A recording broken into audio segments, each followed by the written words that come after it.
వెంకటేశాయ.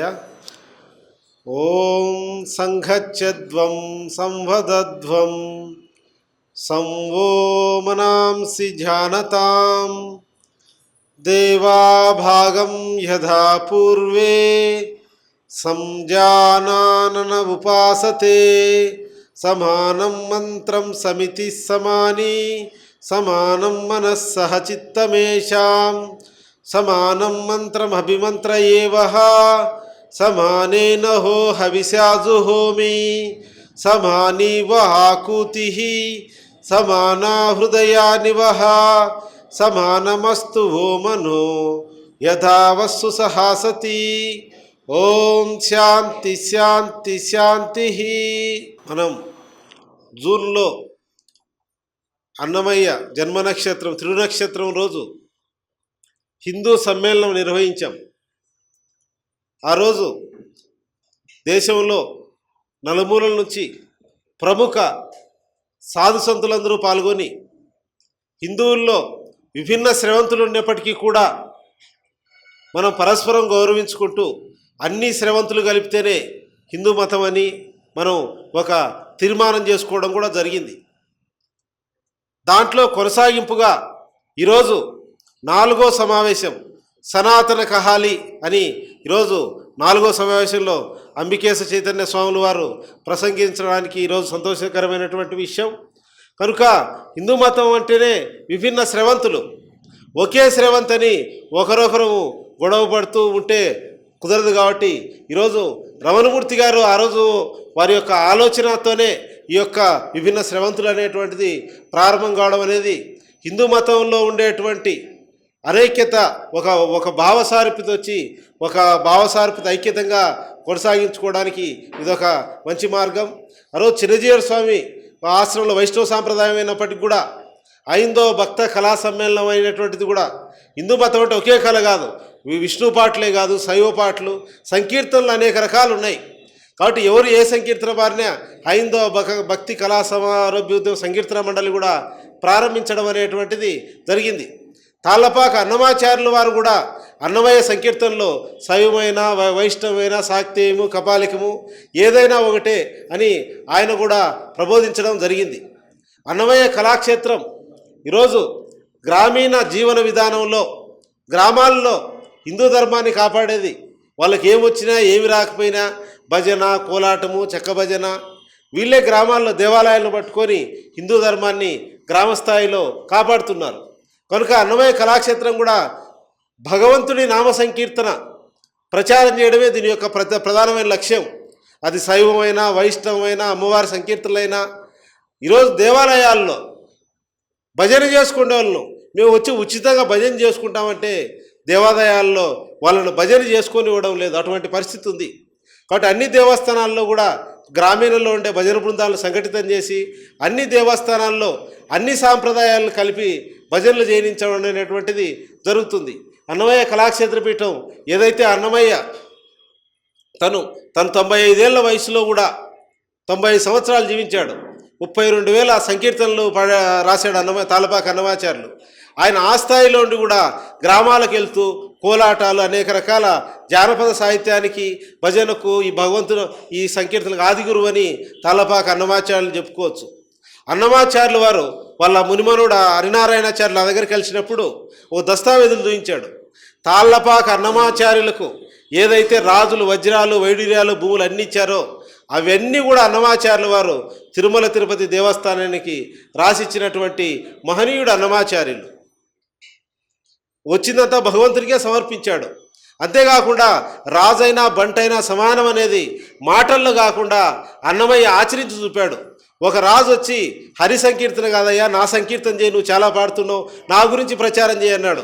లేదయ్యా, నేను ఆ భగవంతుడే రాజులకు రారాజు, నేను ఇవి పాడనని చెప్తాడు. అప్పుడు రాజు జైలు వేసి బంధిస్తాడు, నా గురించి పాడవాను, రాజు బంటు సమానం అంటావని.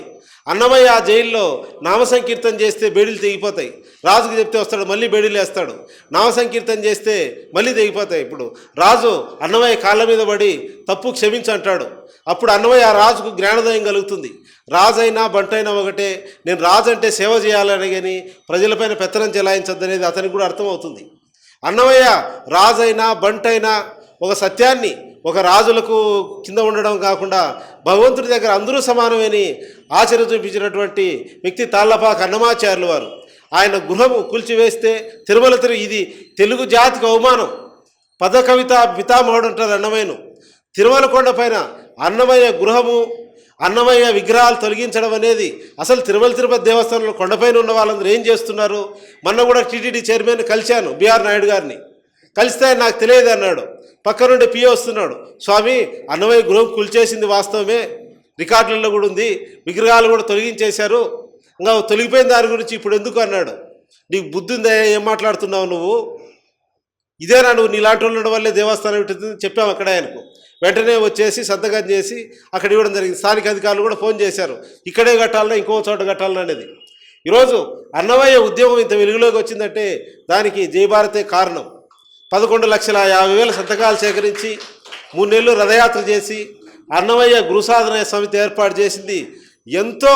ఎంత కృషి అంటే రమణమూర్తి గారు 11,50,000 సంతకాలు సేకరించడంలో రాత్రి పగులు అర్ధరాత్రి కూడా ఫోన్లు చేసి ఒక 4-5 నెలలు నిరంతరం ఫోన్లు చేస్తూ సంతకాలు సేకరిస్తూ దాని కష్టం అనేది అందరికీ కూడా తెలియాలి. అది ఆ రోజు సంతకాల సేకరణలో ఎంత కష్టాలు పడ్డారో. రంగరాజన స్వామి దేవస్థానం దగ్గర ఒక 10 మంది 3 నెలలు అక్కడే రూమ్ అద్దెకు తీసుకొని అక్కడే ఉంటూ అక్కడే భోజనం చేస్తూ ఉదయం నుంచి అన్ని దేవస్థానాల దగ్గర సంతకాలు సేకరించి 3 నెలలు రథయాత్ర చేసి ఇదంతా కూడా ఉంది. మళ్ళీ కూడా రమణమూర్తి గారి అన్నమయ్య గృహసాధన సమితి ఉద్యమం అనేది మళ్ళీ కూడా ప్రారంభమవుతుంది. అందరం కలిసి అన్నమయ్య గృహాన్ని అన్నమయ్య విగ్రహాలు అది తెలుగు జాతికి జరిగినటువంటి ఒక అవమానము. అన్నమయ్య గృహంలో జయభారత్ పాత్ర అనేటువంటిది మర్చిపోయినటువంటిది. హిందూ ధర్మాన్ని కాపాడేటువంటిది ఇదే సిద్ధాంతమే. బహుళత్వం, విభిన్న శ్రవంతులు కలిసి ఉండాలా, అసమానత్వం పోవాలి అని మనం మాట్లాడగలిగితేనే హిందూ మతం సజీవంగా ఉంటుంది. అసమానత్వం ఉండాలి. మనం ఏ మతానికి ఏ సాంప్రదాయానికి అది విభిన్నంగా ఉన్నామంటే హిందూ మతానికి ప్రమాదం ఇది. కనుక హిందూ మతం కలిసి ఉండడంలో ఒక Hindus for full and equality అనేటువంటిది రమణమూర్తి గారు ఆ సంస్థను ప్రారంభించడం అనేది ఇప్పుడు ప్రారంభమైంది కాదు. అది ఆ రోజు ఉపనిషత్తుల రోజుల్లో ప్రారంభమైంది. ఆల్రెడీ ఉన్నదాన్నే వారు ఒక స్వరూపం ఇచ్చి దాన్ని ప్రజల్లోకి ఇచ్చి ఈరోజు తీసుకుని వెళ్ళడం అనేది చాలా గొప్ప విషయం. ఈరోజు 4వ సమావేశం. ఈరోజు దీనికి మాతా నిత్యలాంబ గారు, మోహన్ రావు గారు, అమ్మ అద్వైతి గ్రూప్లో కూడా చూసాం, గ్రూపుల్లో ఉండడం, అనేక మంది రాజారెడ్డి గారు, పెద్దవాళ్ళంతా కూడా ప్రతి నెల కూడా అందరూ కూడా పాల్గొంటున్నారు, బివి రెడ్డి గారు ఇక్కడ ఉన్నవాళ్ళు. కనుక ఈ వేదికను ప్రతి నెల ఒకసారి జరుగుతుంది. టైం వెచ్చించి అందరం పాల్గొని విభిన్న శ్రవంతులు ఉన్నాం ఇక్కడంతా కూడా. దీన్ని ఇంకా శక్తివంతం చేసి ఈ సమావేశాన్ని బలోపేతం చేసి ఈ యొక్క వాదం ద్వారా మన ధర్మము హిందూ ధర్మం కాపాడబడుతుంది. నిజమైన హిందూ ధర్మాన్ని Hindus for full and equality తెలియజేస్తుంది. ఈరోజు చాలామంది అడుగుతున్నారు మమ్మల్ని, బయటికి వెళ్తే నన్ను కూడా, స్వామి క్రైస్తవ మత మార్పిడులు జరుగుతున్నాయి కదా అన్నారు. క్రైస్తవ మత మార్పిడులకు మేము వ్యతిరేకం, Hindus for full and equality కూడా వ్యతిరేకమని స్పష్టంగా నేను అన్ని మీటింగుల్లో కూడా చెప్తున్నాను. ఒక వ్యక్తిని నీ దేవుడు సరైన వ్యక్తి కాదు, ఇది తప్పు, ఈ దేవుడి ద్వారా నువ్వు మోక్షాన్ని వెళ్తావని మోసపూరితమైన పద్ధతిలో ఎవరు మతం మార్చినా తప్పనేటువంటిది అన్ని దేవాలయాలు ఇక్కడ కూడా చెప్తున్నాం. మత మార్పిళ్ళు రాజ్యాంగం చెప్పినప్పుడు కూడా మోసపూరితంగా మత మార్పిళ్ళు జరగడం అనేది అందరం వ్యతిరేకి, ఈ వేదిక కూడా దానికి వ్యతిరేకమే. కనుక ఇది ఒక సరైనటువంటి ప్లాట్ఫారం మన ధర్మాన్ని సంస్కృతిని కాపాడుకోవడం కోసం ఈరోజు మనం అద్వైతి అయినటువంటి అంబికేశ్వర చైతన్య స్వామి వారు కూడా అమూల్యమైన సందేశం ఇస్తారని తెలియజేస్తూ ఇంతటితో నా ప్రసంగాన్ని ముగిస్తున్నాను.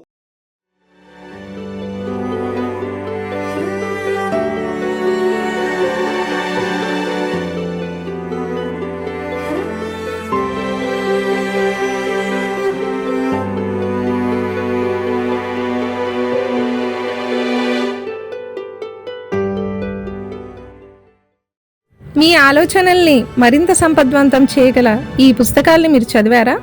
ప్రతులకు జై భారత్ పబ్లికేషన్స్ 9848030089.